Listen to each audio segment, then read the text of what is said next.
Ichika est un jeune homme distrait et quelque peu gauche qui intègre un établissement exclusivement féminin dans l'espoir de nouer de belles amitiés. Cependant, sa vie prend un tournant inattendu lorsqu'il révèle une capacité innée à piloter une technologie de pointe très convoitée. Rapidement, il devient le centre de toutes les attentions, ses camarades cherchant avec curiosité à percer les secrets de ce mécanisme fascinant. L'aventure débute réellement lorsqu'Ichika découvre, stupéfait, qu'il est le seul garçon admis à l'Académie Infinite Stratos, une école dédiée à la maîtrise d'armures technologiques perfectionnées.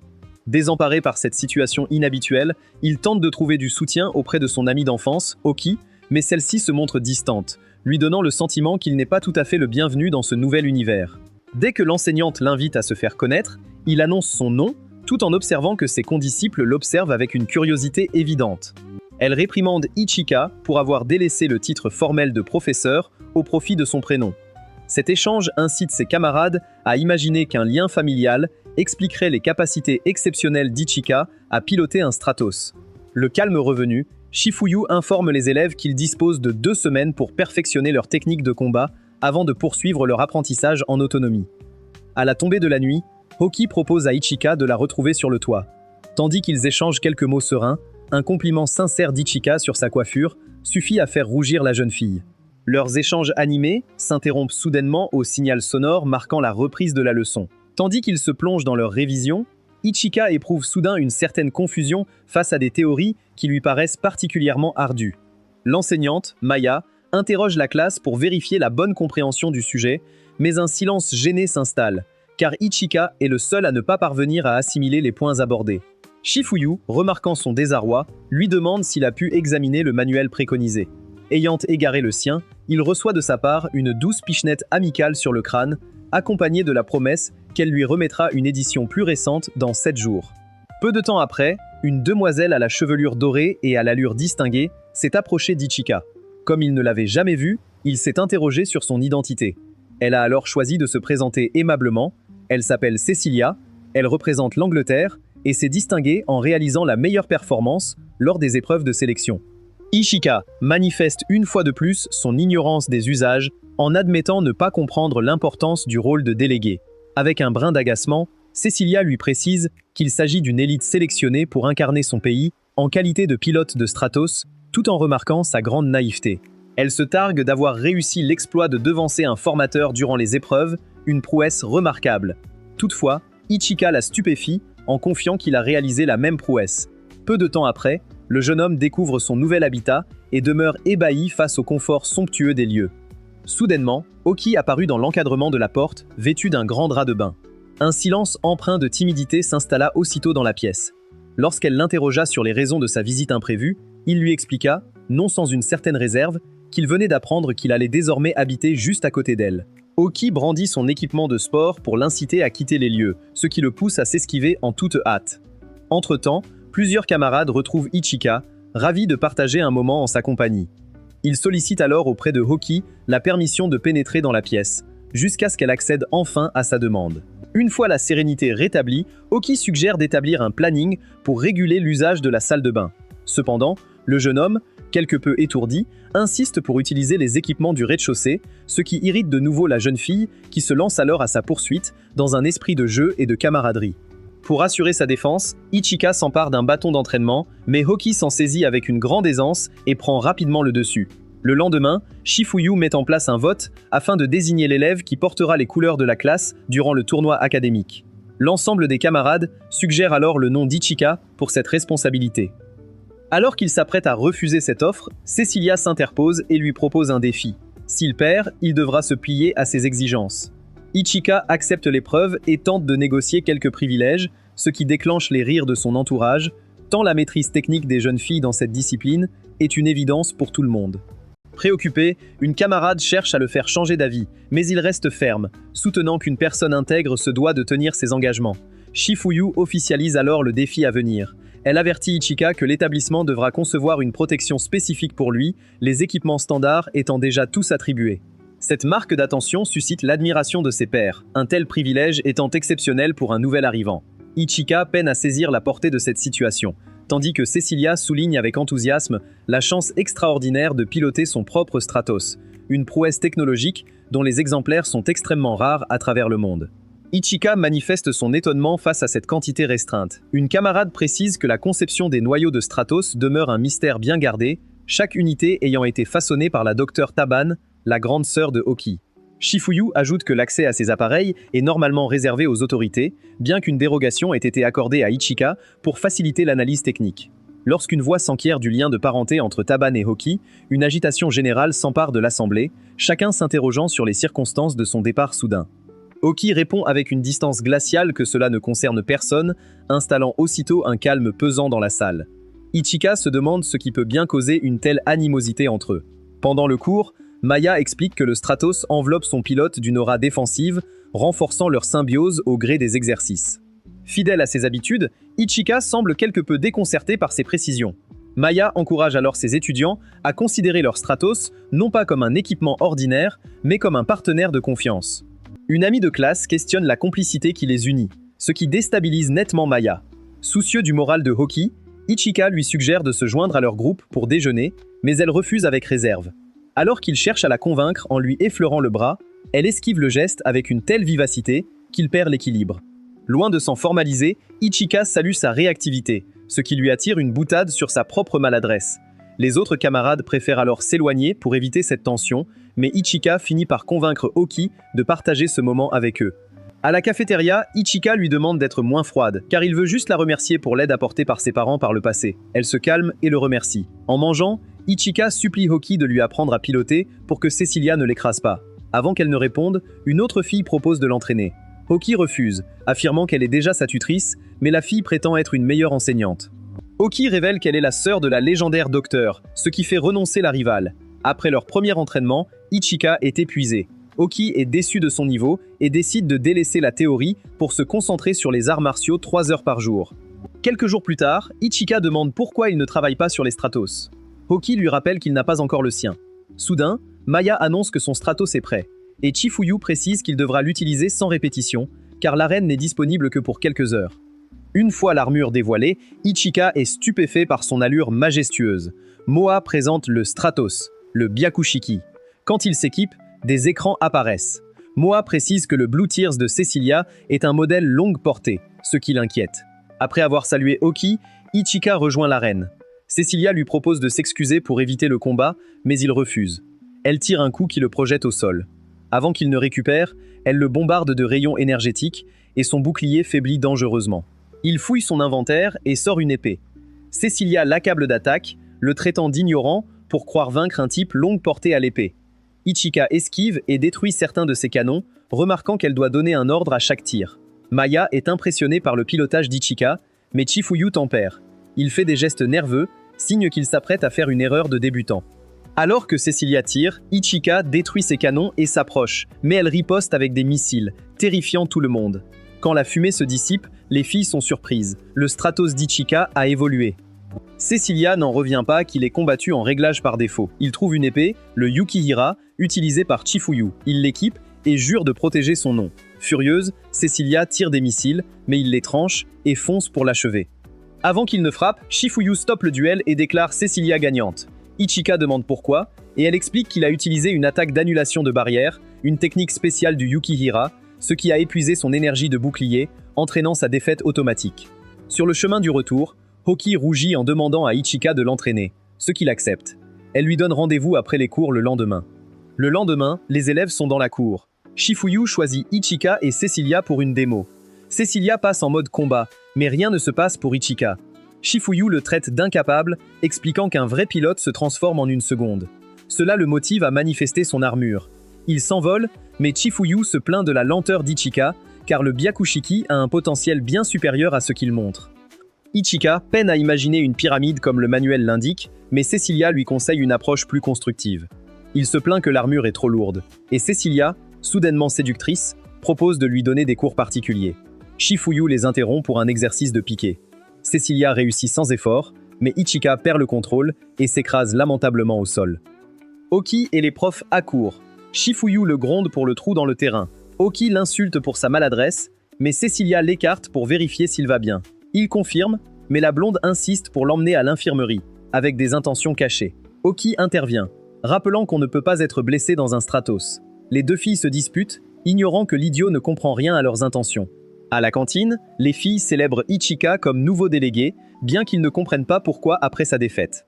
Cecilia explique qu'elle lui a cédé la place par regret. Oki est jalouse, mais le journal de l'école arrive pour une photo. La chef, Kaeru, demande à Cecilia de poser avec Ichika. Elle lui prend la main joyeusement, mais les autres filles s'incrustent, ce qui l'énerve. Le lendemain, une élève annonce une nouvelle élève chinoise. Ichika craint une menace pour le tournoi, mais on le rassure. Seules les classes 1 et 4 ont des stratos. Rin, la représentante chinoise, arrive et déclare la guerre à leur classe. Ichika la reconnaît et la taquine sur son côté méchante de dessin animé, ce qui l'agace. Shifuyu la remet à sa place pour commencer le cours. À midi, Ichika demande pourquoi elle est toujours en froid avec Shifuyu. En mangeant, il remarque son obsession pour les ramen et ils évoquent le bon vieux temps sous le regard confus des autres. Rin demande comment il a activé un stratos à l'examen. Il explique qu'il s'était perdu dans un bâtiment municipal. Sans aide, il a erré jusqu'à trouver un stratos. En le touchant, il s'est activé, stupéfiant le personnel. Cecilia et Oki arrivent, jalouses, demandant si Rin est sa petite amie. Il explique qu'ils sont amis d'enfance. Il présente Oki à Rin, qui est ravie de faire sa connaissance. Cecilia se présente, mais Rin l'ignore et demande à Ichika de s'entraîner avec elle. Oki et Cecilia protestent, mais Rin insiste sur leur amitié passée. Après les cours, Ichika et Oki s'équipent, mais Cecilia exige de se joindre à eux et se transforme aussi. Après des heures d'entraînement, Ichika est épuisé. Les filles se moquent de sa forme physique, mais il rappelle qu'il était seul contre deux. Plus tard, dans les vestiaires, Rin lui apporte une boisson et une serviette.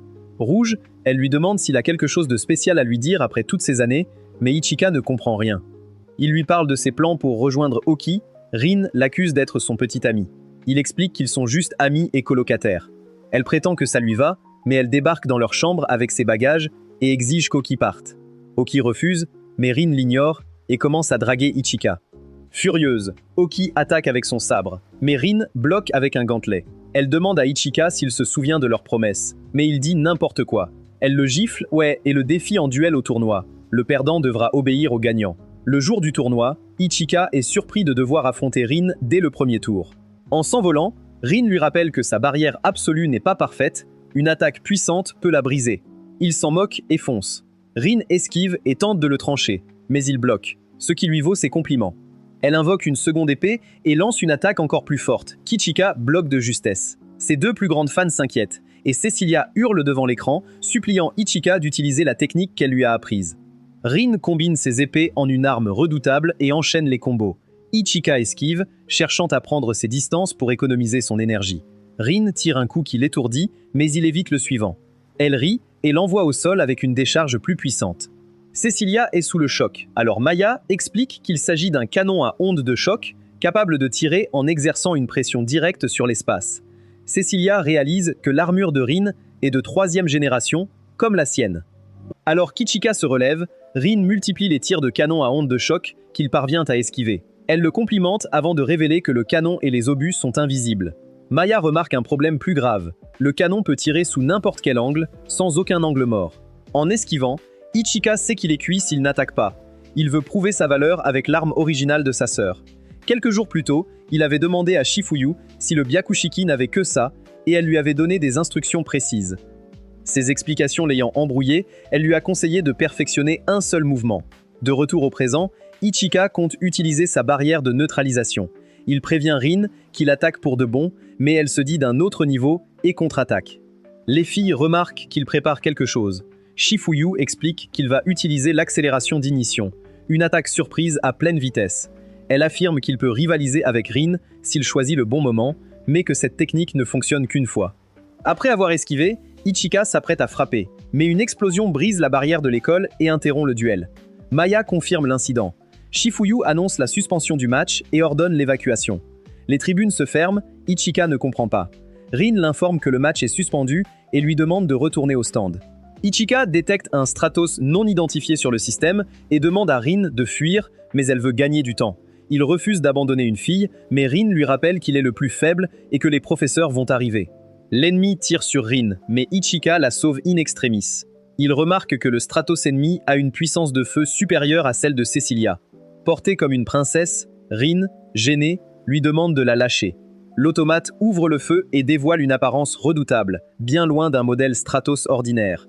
Ichika cherche à obtenir des réponses, mais Maya lui intime l'ordre de partir immédiatement avec Rin. Il décline, résolu à protéger les lieux jusqu'à ce que les enseignants interviennent. En dépit de leurs insistances, ils demeurent sur place. La machine lance un assaut, mais le duo parvient à esquiver ses coups et décide que Rin distraira la créature pendant qu'Ichika préparera une offensive avec sa lame. Le duo affronte férocement le monstre dans un nuage sombre. Maya s'inquiète, mais Chifuyu lui demande de leur faire confiance et propose un thé. Elle y met du sel par erreur, trahissant sa propre peur. Cecilia veut intervenir, mais Chifuyu annonce que le robot a endommagé le système, rendant toute évacuation ou aide impossible. Sur le terrain, Rin distrait le robot avec ses tirs et donne le signal à Ichika. La machine esquive et Rin le traite d'incapable. Le robot les submerge, Rin veut une stratégie, mais Ichika lui demande d'évacuer. Elle refuse, voulant prouver sa valeur en tant que représentante. Ichika décide de la soutenir, ce qui la fait rougir. Le robot recommence à tirer, Ichika lui demande de se concentrer. Ichika réalise que la machine n'est pas pilotée, ses mouvements sont mécaniques. Il peut donc se donner à fond. Encouragé par Hoki, Rin tire sur Ichika, lui donnant l'énergie pour trancher le bras du droïde. Le robot le projette au sol, mais Cecilia intervient et perce le monstre. Alors qu'il célèbre, le robot réapparaît et charge une puissante attaque, mais Ichika fonce à travers l'explosion pour le détruire. Des heures plus tard, à l'infirmerie, Rin lui apprend que le droïde est vaincu et qu'il est le seul blessé. Elle révèle qu'elle était partie à cause du divorce de ses parents. Ichika lui propose de se voir, ce qui la ravit jusqu'à l'arrivée des autres filles. Chifuyu et Maya découvrent que le Stratos ennemi était alimenté par un noyau non enregistré. Quelques jours après, Ichika joue aux jeux vidéo avec son ami Dan, qui le taquine sur sa situation. Ichika lui demande d'arrêter, il est content que Rin soit là. La sœur de Dan, Ran, arrive pour le petit déjeuner. En voyant qu'Ichika a un aperçu de sa tenue, elle se cache, gênée. Dan lui reproche de ne pas avoir frappé. Elle le gronde de ne pas l'avoir prévenu pour Ichika. En mangeant, Ran lui dit de se détendre d'une voix calme, et il réalise qu'elle a changé. Il lui demande si elle drague, ce qu'elle nie immédiatement. Le soir, Maya annonce à Hoki et Ichika qu'il est temps pour elle de changer de chambre. Elle tente de protester, mais Ichika, toujours aussi dense, lui dit de ne pas s'inquiéter. Agacée, elle quitte la chambre en colère. Plus tard, elle revient et dit à Ichika qu'il devra sortir avec elle si elle gagne le tournoi interclasse. Ichika est sous le choc, et les journalistes en font un scoop. Le lendemain, les filles commèrent sur cet accord. Quand Ichika demande de quoi il s'agit, elle mente en parlant de Demon Slayer. Les professeurs arrivent avec un nouvel élève, Charles, qui a rejoint l'école en apprenant qu'il y avait un autre garçon. Les filles sont ravies, mais Chifuyu les calme et ordonne un entraînement combiné avec la classe 2. Elle demande à Ichika de prêter main forte à Charles. Tandis que celui-ci s'approche pour entamer une discussion, son compagnon lui prend le bras avec entrain et l'emmène rapidement plus loin. En se dirigeant vers les vestiaires, un groupe d'étudiants très curieux se forme soudainement autour d'eux. Ichika entraîne alors Charles à l'abri des regards pour lui expliquer que cette attention particulière provient de leur rareté en tant que rares pilotes capables de diriger un Stratos. Ils atteignent enfin la tranquillité des vestiaires, où ils ont l'occasion de discuter plus sereinement pour mieux se connaître. Voyant qu'ils sont en retard, Ichika retire sa chemise, mais Charles se détourne soudainement comme une mijaurée et lui demande de ne pas regarder pendant qu'il se change. Quand Ichika se retourne, Charles a déjà fini.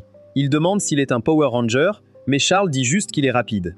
Ichika remarque ses vêtements de sport bien conçus et Charles explique que c'est un produit de la société Dunois, la plus grande entreprise française du secteur Stratos. Ichika n'est pas surpris, Charles a l'air d'un fils à papa depuis son arrivée. Lors de la séance d'exercice, Chifuyu convie Cecilia et Rin à faire la démonstration de leur talent, mais ces dernières rechignent à l'effort. Chifuyu les encourage alors en soulignant qu'il s'agit d'une chance unique de se rapprocher d'Ichika. Au moment où elle introduit leur opposant, Maya surgit dans les airs à bord de son Stratos et entre en collision avec Ichika. Lorsque la poussière retombe, on découvre qu'Ichika la retient maladroitement par les épaules pour la stabiliser. Quelle situation cocasse! Même si c'est clairement un accident, Cecilia et Rin tentent de détruire Ichika avec des attaques brutales, qu'il esquive. Une fois calmée, Chifuyu annonce que leur adversaire est Maya, et elles sont surprises par ce duel à 2 contre 1. Mais Chifuyu leur promet qu'elles perdront en un rien de temps. Le duel commence, Cecilia tire une rafale sur Maya, qui esquive facilement. Rin tire des rayons d'énergie, qu'elle évite aussi. Chifuyu demande à Charles de décrire le Stratos de Maya. Il explique que c'est un modèle dunois nommé Rafale Revive, aux spécifications de 3e génération malgré sa conception.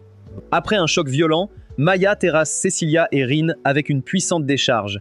et les deux filles commencent à se disputer pour savoir qui était la plus faible. Shifuyu leur ordonne de respecter davantage les professeurs.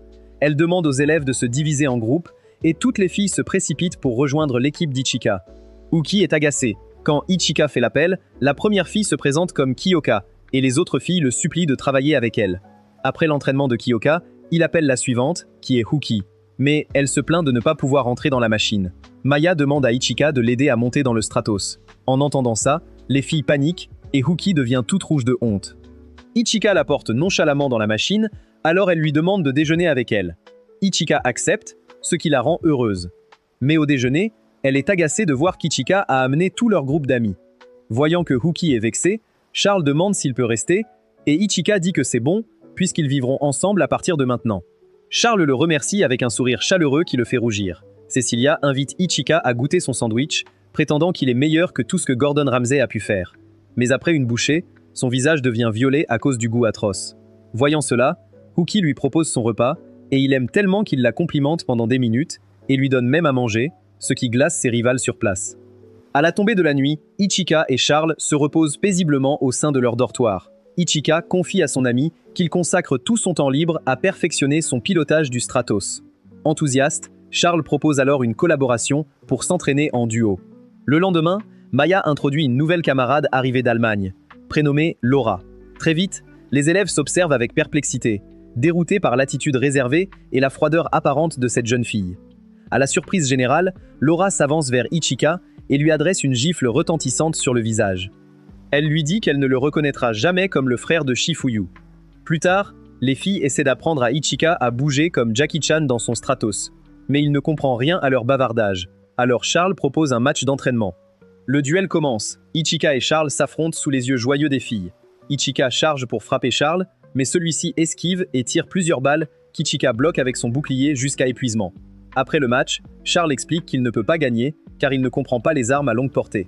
Il comprend que les facultés d'Ichika sont activées grâce à sa technique particulière, le Reiroku Bakuya. Ichika le félicite pour la précision de ses éclaircissements. Cependant, le trio de camarades se lamente, estimant qu'Ichika manque de discernement pour saisir leurs recommandations. Charles lui confie son équipement pour qu'il puisse s'exercer, mais Ichika s'interroge sur la possibilité d'employer l'outil d'autrui. Charles lui précise alors que les dispositifs conçus par sa société sont accessibles à tout utilisateur autorisé, une fois le système de sécurité débloqué. Alors que Charles aidait Ichika à peaufiner ses réglages, Huki a glissé un commentaire amusé sur leur belle entente. Ignorant ces taquineries, Ichika s'est appliqué à enchaîner les tirs parfaits, tout en complimentant la qualité du travail technique de son partenaire. C'est alors que Laura est apparue en trombe aux commandes de son armure sombre, exigeant un affrontement immédiat. Ichika a poliment refusé, préférant conserver leur énergie pour le tournoi à venir.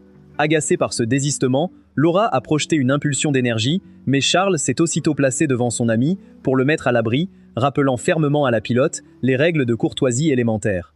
Charles a ensuite mis au défi Laura de tester ses propres capacités de pilotage, mais l'ordre autoritaire de Shifuyu, diffusé par haut-parleur, a instantanément apaisé les tensions, obligeant chacun à regagner ses quartiers. Plus tard, Charles arrive au vestiaire des garçons pour voir Ichika, qui confirme qu'il va bien et le remercie de lui avoir sauvé la vie. Charles décide de retourner au dortoir, mais Ichika insiste pour qu'il prenne une douche avec lui, alors il s'enfuit, troublé. En rentrant, Ichika se souvient de la gifle de Laura et la voit avoir une conversation dramatique avec Shifuyu, alors il se cache dans la forêt pour écouter. Laura supplie Shifuyu de retourner en Allemagne pour instruire son peuple, car elle ne peut pas utiliser la moitié de ses pouvoirs ici et trouve les élèves indignes. Shifuyu lui porte un coup émotionnel en lui disant d'arrêter de se prendre pour Gojo Satoru alors qu'elle n'est qu'une gamine borgne et lui ordonne de retourner au dortoir. Shifuyu interpelle Ichika pour l'espionnage et lui demande d'aller s'entraîner car il risque de perdre son premier match. Alors qu'elle part, Ichika demande pourquoi Laura a dit qu'elle ne le reconnaîtrait jamais, mais Shifuyu lui dit de ne pas s'inquiéter, c'est du passé. Apparemment, Ichika a été kidnappé le jour de la finale du second tournoi Stratos, et il était prisonnier jusqu'à ce que Shifuyu abandonne le tournoi pour le sauver. Comme tout le monde pensait qu'elle gagnerait, son forfait a causé un énorme scandale, et elle a rendu la pareille à l'Allemagne, qui a envoyé la localisation d'Ichika après qu'elle ait passé 1 an dans la division Stratos de l'armée allemande. Ichika se sent coupable d'être un frère inutile, alors il décide qu'il ne laissera plus Shifuyu le protéger tout le temps. Quand il retourne dans sa chambre, il entre dans la salle de bain pour donner du savon à Charles. Mais il est choqué de voir que Charles a une paire de melons bien mûrs et un biscuit. Waouh! Magnifique! Ils s'éloignent. Après le bain, Ichika essaye de détendre l'atmosphère en servant du thé à Charles, mais il glisse et le thé se renverse sur ses mains. En les lavant, Charles essaye d'aider, mais ses coussins pressent son bras, ce qui le fait paniquer. « Je vais craquer ». Quand il demande à Charles pourquoi elle se faisait passer pour un garçon, elle révèle que c'était un ordre direct de son père. Elle ajoute une révélation choc, elle n'est pas sa vraie fille. Elle ne vivait pas avec les Dunois, mais après la mort de sa mère, ils l'ont récupérée. Après des expériences, ils ont vu son aptitude au pilotage et l'ont faite pilote officieuse, mais elle voyait rarement son père. Peu après, leur entreprise a périclité, car leurs modèles de deuxième génération ont été dépassés par la troisième. Son père lui a ordonné d'intégrer l'académie en garçon pour voler les données du costume d'Ichika. Charles s'excuse de son mensonge, Ichika s'emporte sur la maltraitance des parents, révélant qu'il a été abandonné avec Shifuyu. Il demande ce qu'elle va faire, et elle explique qu'elle sera rappelée au pays maintenant que son identité est connue. Ichika lui dit de rester à l'école et promet de garder son secret. Il se transforme soudain en avocat pour prouver que son père ne peut rien faire en citant le règlement, les élèves n'appartiennent à aucun pays, Charles est donc en sécurité pour 3 ans. Elle est surprise que cet idiot ait mémorisé les 55 règles et le remercie. Mais le crétin est distrait par sa poitrine. Quel pervers. Cecilia arrive, Ichika cache Charles sous les draps et feint d'être malade, mais Cecilia l'emmène dîner. En chemin, Hoki s'impose au rendez-vous. Après, Ichika rentre et donne le dîner à Charles, mais voyant qu'elle galère avec les baguettes, il lui cherche une fourchette. Elle refuse, alors il lui conseille de compter sur les autres, et elle en profite pour se faire nourrir. Pendant ce temps, Laura sur un toit retire son cache-œil, révélant un regard terrifiant, et jure de détruire Ichika pour avoir gêné sa sœur. Le lendemain, Kyoka parle d'une rumeur. Le vainqueur du tournoi sortira avec Ichika. Cecilia demande s'il est au courant. Kyoka dit que non, c'est une initiative des filles, mais Charles arrive et elle s'enfuit. Plus tard, Oki se demande comment son approche romantique est devenue un tournoi pour le cœur d'Ichika. Elle décide de gagner pour compenser un incident passé. Elle devait gagner un tournoi de kendo, mais a dû déclarer forfait pour assister à la présentation du Stratos de sa sœur. Le potentiel du Stratos inquiété, sa famille a dû déménager sans cesse. À son réveil, ses parents étaient séparés et sa sœur avait disparu. Épuisée par cette traque, elle a continué le kendo, seul lien avec Ichika. Un jour, elle a perdu contre un minable, car elle ne pensait qu'à évacuer son stress. Aujourd'hui, elle réalise que ce n'était pas la vraie force et veut gagner pour vaincre ses propres faiblesses. Cecilia et Rin arrivent au terrain d'entraînement pour un duel. Après s'être cherchée, elle passe en mode Stratos.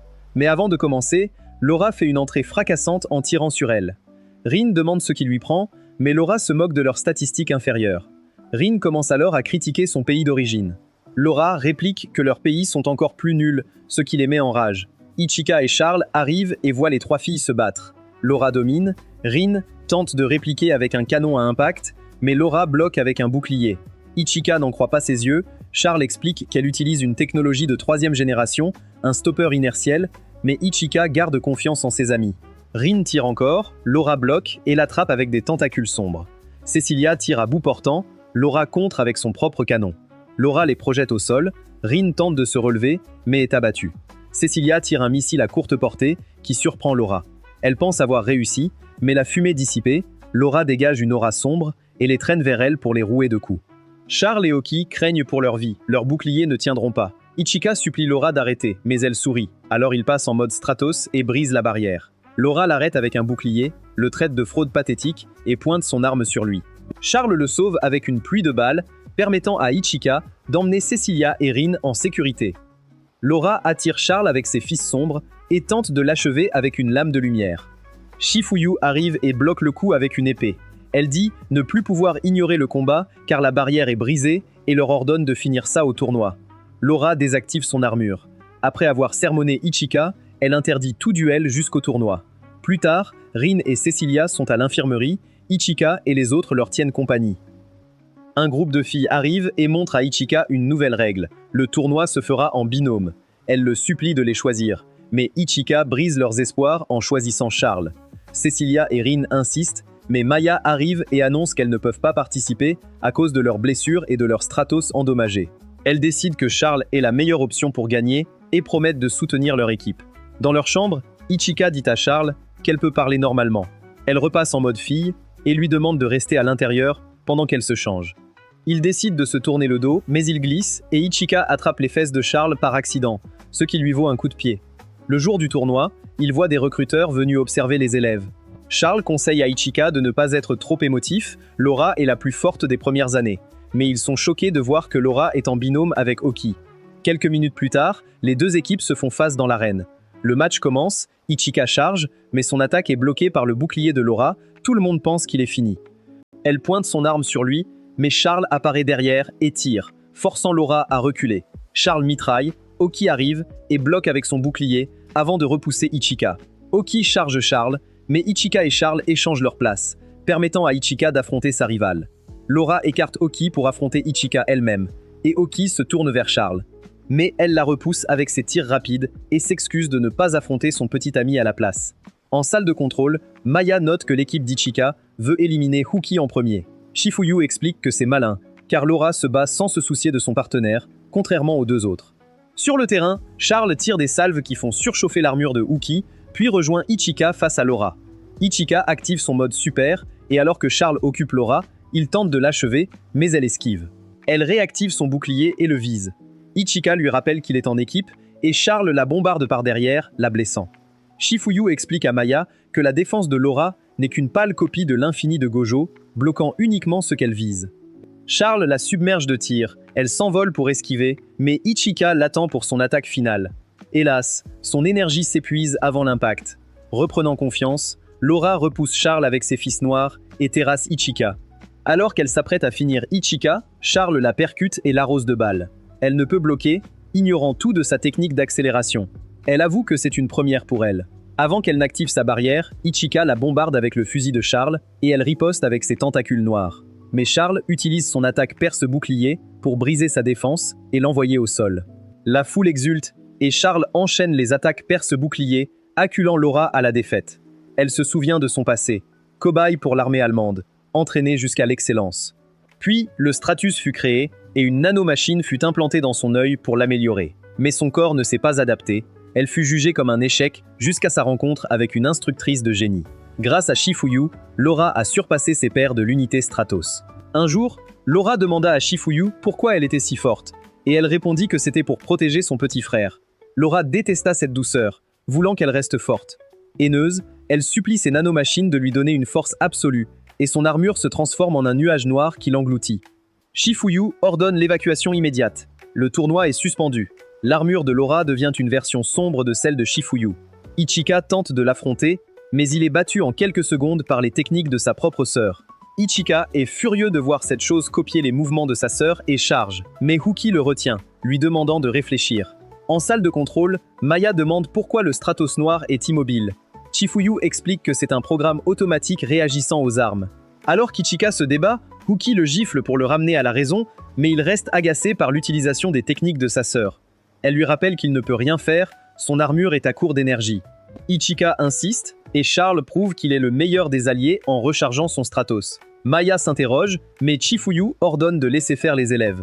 Une fois chargé, Charles invoque son épée Stratos. En vrai héros, Ichika promet à son lapin des neiges qu'il va gagner et passe en mode attaque totale. Alors que le monstre attaque, Ichika décoche une entaille puissante qui le fend en deux, libérant Laura de son emprise. Dans son rêve, Laura voit Ichika promettre de la protéger. À son réveil, Shifuyu lui explique que son Stratos contenait le système Valkyrie, capable de prendre le contrôle de sa conscience. Pendant ce temps, Ichika et Charles dînent, quand Huki arrive. Il lui annonce qu'il accepte sa demande de sortir ensemble. Elle est ravie. Mais quand elle demande des détails, l'idiot précise qu'il veut juste aller faire du shopping. Elle le shoote comme un ballon de foot et s'en va, furieuse. Maya arrive alors et annonce à Ichika et Charles qu'ils peuvent profiter des bains des hommes pour fêter leur victoire. Ichika se repose quand Charles arrive, ses atouts en pleine vue. Ichika veut fuir, mais elle le retient pour lui parler. Elle lui annonce qu'elle a décidé de rester à l'école pour lui et frotte ses charmes contre son dos. Elle lui demande de l'appeler Charlotte, le prénom donné par sa mère. Le lendemain, Maya présente Charlotte comme nouvelle élève et les autres se demandent si Charles a changé de genre. Elle explique qu'elle a toujours été une fille. Quand il réalise qu'Ichika traînait avec une fille depuis tout ce temps, Huki arrive pour l'anéantir avec son armure. Mais Laura bloque l'attaque avec son bouclier et l'embrasse.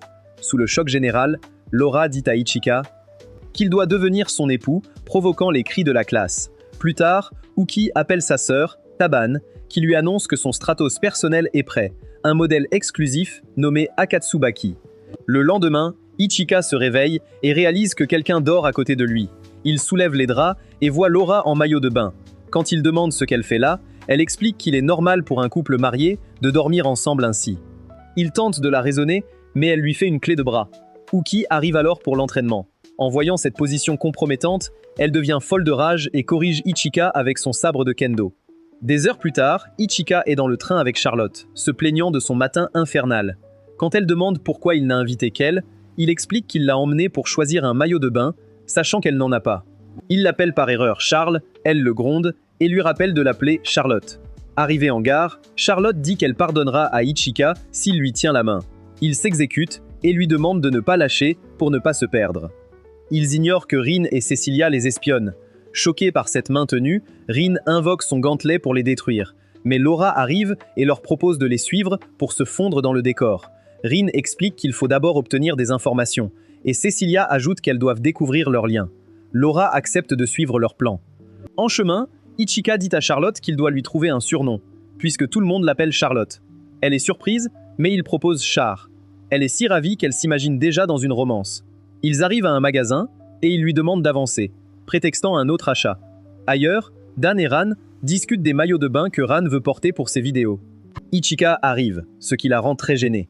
Ils demandent ce qu'ils ont acheté, et Dan révèle que sa sœur a pris des maillots osés pour lui plaire, mais elle le repousse. Elle demande à Ichika s'il cherche un maillot. Quand il confirme, elle annonce qu'elle sera sa cadette l'an prochain à l'Académie Stratos. Il la remercie. Charlotte entraîne soudain Ichika dans une cabine pour lui montrer ses achats. Alors qu'Ichika veut répondre, elle lui demande de se taire et surveille le rideau, craignant que les autres ne les trouvent. Elle commence à se déshabiller. Ichika se détourne, mais son esprit s'égare. Une fois prête, elle l'appelle. En la voyant, il est tellement subjugué par sa beauté qu'il en perd ses mots. Quelle merveille! Tout à coup, Shifuyu distingue un bruit, soulève la tenture et les questionne sur leurs activités. Peu de temps après, Maya les réprimande fermement pour avoir outrepassé les règles, tandis que les autres jeunes filles, restées à l'écart dans la pénombre, préfèrent ne pas intervenir afin d'éviter toute complication. Laura appelle Clarissa pour savoir quel maillot choisir afin de séduire Ichika pour le voyage à la plage. Clarissa apprend qu'elle n'a qu'un maillot scolaire et la gronde, lui promettant un plan secret. Quelques jours plus tard, à la plage, Maya ordonne de rentrer pour le dîner. Rin et les autres harcèlent Ichika, mais Cecilia arrive et s'allonge sur un tapis, lui demandant de lui mettre de la crème solaire dans le dos. Il s'apprête à appliquer la crème, mais Cecilia crie et lui demande de réchauffer ses mains. Il s'exécute, utilisant des techniques secrètes, ce qui lui plaît tant qu'elle lui demande d'en mettre partout. Rin utilise la crème pour la chatouiller. Cecilia se retourne pour la gronder, mais expose accidentellement ses charmes à Ichika, qui se prend un coup de poing mécanique. Plus tard, Rin a une crampe en nageant et coule. Ichika plonge et la sauve, la faisant tomber encore plus amoureuse. Une fois Rin remise, les autres l'emmènent. Cecilia arrive avec Laura, emballée comme une momie car trop timide pour montrer son maillot. Après quelques encouragements, elle dévoile enfin sa tenue et Ichika complimente son look. Il joue au volley, mais Laura, distraite par ses pensées, prend le ballon en plein visage. Ichika s'inquiète, elle s'enfuit vers la mer. Shifuyu et Maya les rejoignent.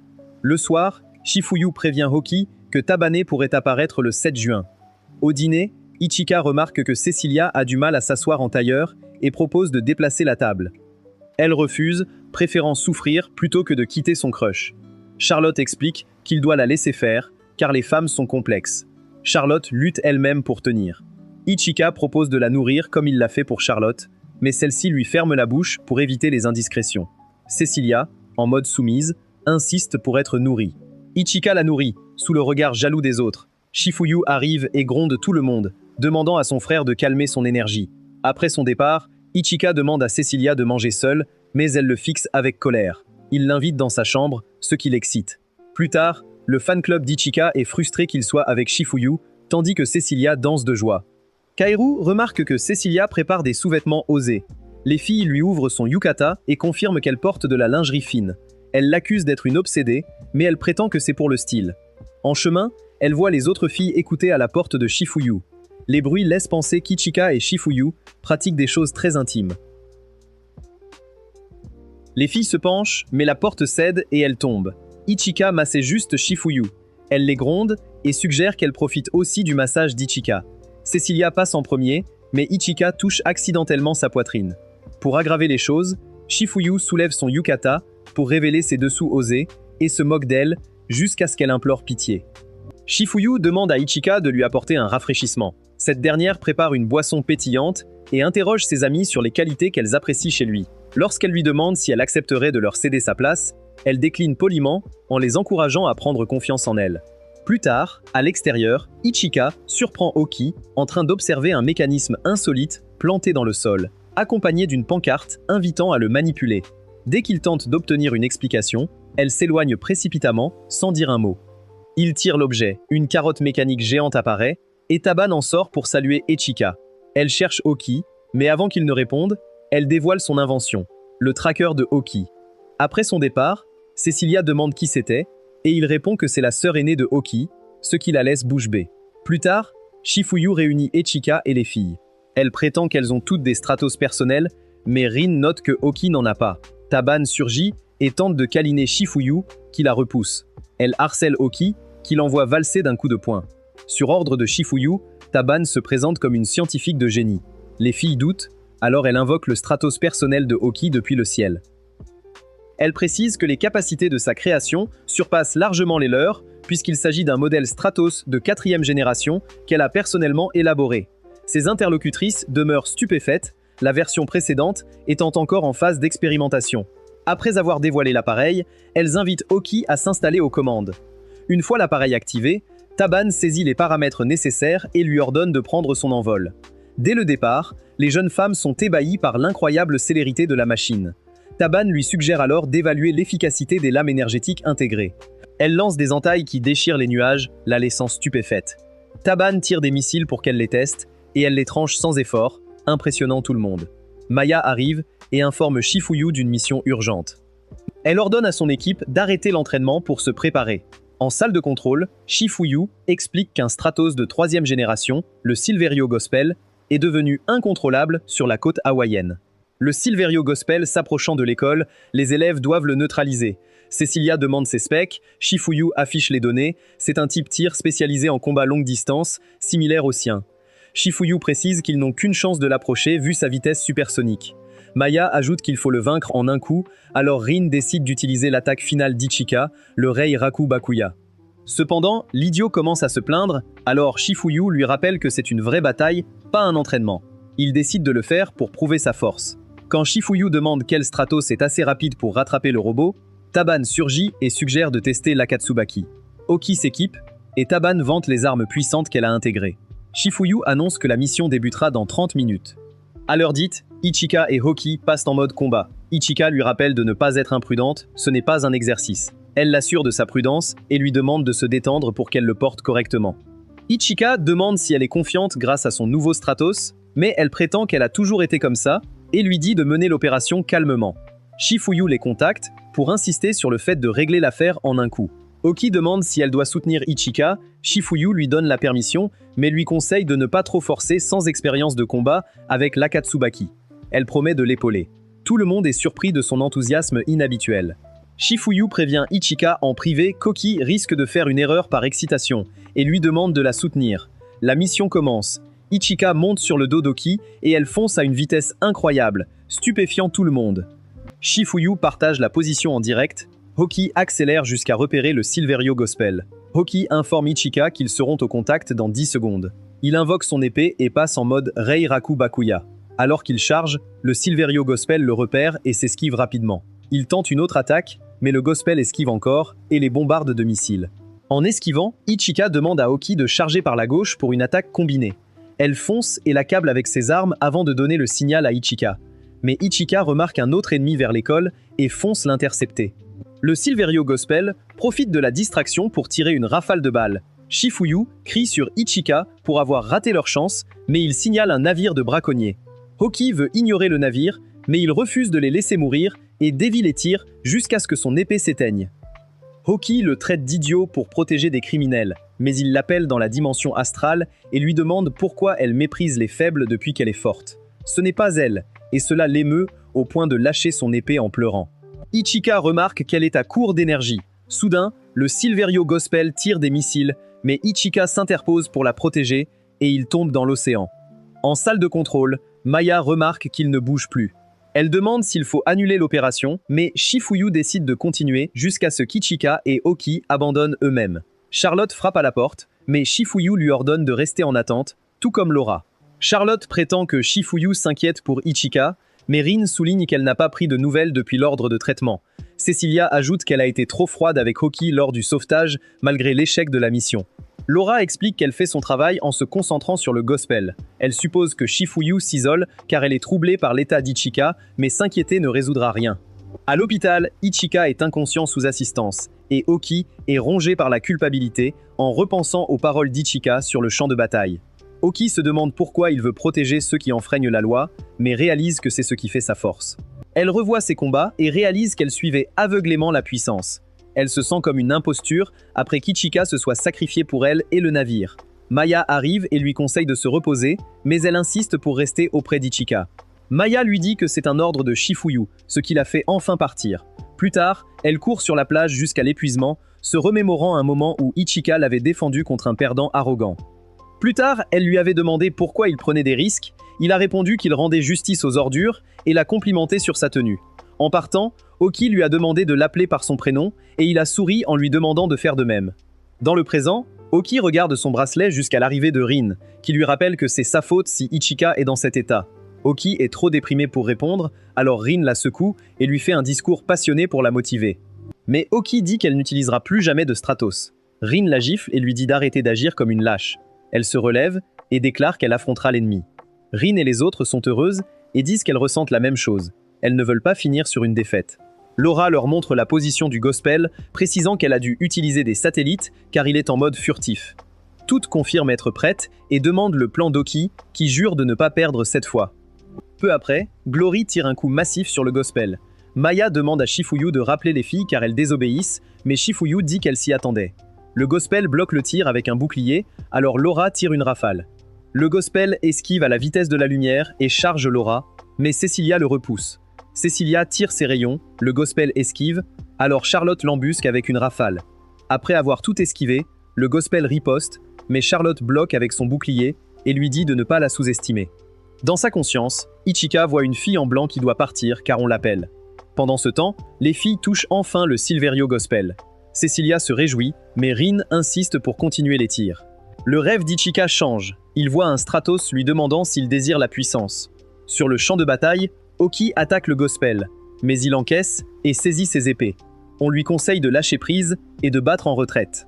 Alors que le gospel s'apprête à l'achever, elle invoque une épée d'énergie et le projette dans l'eau avant de rassurer Laura. Soudain, le gospel surgit de l'eau sous sa seconde forme, doté d'ailes d'énergie blanche, terrifiant les filles. Dans l'esprit d'Ichika, le robot lui demande pourquoi il veut cette force. Il répond qu'il veut protéger ses amis. La fille en blanc réapparaît, lui prend la main et lui dit qu'il doit y aller. Le gospel tire un rayon dévastateur qui met Oki KO. Cecilia tente de fuir, mais le gospel la traque et l'emprisonne dans ses ailes, la faisant chuter. Le robot tire ensuite sur Charlotte. Oki, inconsciente, espère qu'Ichika viendra la sauver. Ses prières sont exaucées. Ichika arrive en tenue de combat, ses blessures guéries, prêt à se battre à nouveau. En larmes, elle remercie le ciel. Il lui donne un ruban pour sa coiffure, lui souhaite un joyeux anniversaire et s'envole. Au centre de contrôle, Maya panique car la communication est coupée. Shifuyu explique que c'est leur décision. Maya est stupéfaite de voir Ichika utiliser la seconde forme du Byakushiki, Setsuna, pour bloquer les tirs du gospel avec son bouclier. Le gospel tire sur Oki, mais elle le rassure et esquive les tirs. Les filles se rassemblent, prêtes à contre-attaquer, et Ichika fonce à nouveau. Oki remarque que son énergie a changé et que son Stratos, Akatsubaki, a activé sa capacité spéciale, Kenren Buto. Elle vole soutenir Ichika. Maya note que l'énergie d'Ichika atteint un niveau critique, mais il continue de forcer jusqu'à être submergé. Les filles arrivent à son secours. Oki lui transfère de l'énergie pour le recharger et l'exhorte à dépasser ses limites. Oki engage le combat contre le Silverio Gospel et donne le signal à Ichika. Mais la machine la projette au loin et accable Ichika d'attaque. Il demande alors à Laura de le couvrir. Tandis que Laura tire sur le Gospel, Ichika attaque, mais le Gospel esquive et l'envoie valser avec des rayons lumineux. Cecilia intervient et submerge le robot d'attaque. Oki dit à Ichika de finir le travail, mais le Gospel riposte avec une pluie de projectiles, forçant les filles à reculer. Ichika plaque le Gospel au sol et brise son bouclier avec son épée d'énergie. Le Gospel s'éteint. Plus tard, Shifuyu réprimande l'équipe pour insubordination et annonce un entraînement punitif. Maya rappelle qu'elles sont épuisées, alors Shifuyu les félicite et leur donne le reste de la journée. Le soir, Taban regarde le combat sur Amazon Prime, surprise par la régénération du Byakushiki. Shifuyu arrive et rappelle que c'est la première machine de Taban, expliquant que tout était orchestré pour faire d'Ichika le pilote du Byakushiki. Elle révèle que Tabane a créé le scénario du gospel pour les débuts de sa sœur, la qualifiant de génie, mais Tabane a disparu. Oki retrouve Ichika à la plage. Il est pétrifié par son maillot de bain, elle lui dit de ne pas trop fixer. Il s'assoit, Ichika est soulagée qu'elle soit en sécurité, mais elle se sent coupable de ses blessures. Ichika lui demande de fermer les yeux pour sa punition. Elle le gronde quand il la taquine, mais elle finit par poser sa main sur sa poitrine. Elle lui demande s'il la voit comme une fille. Il avoue que oui. Alors qu'il s'approche pour l'embrasser, les autres filles arrivent en tenue de combat, furieuses qu'il les trompe. Il s'enfuit avec Oki. C'est tout pour cette vidéo. Laissez un pouce bleu si vous avez aimé, et regardez la vidéo à l'écran.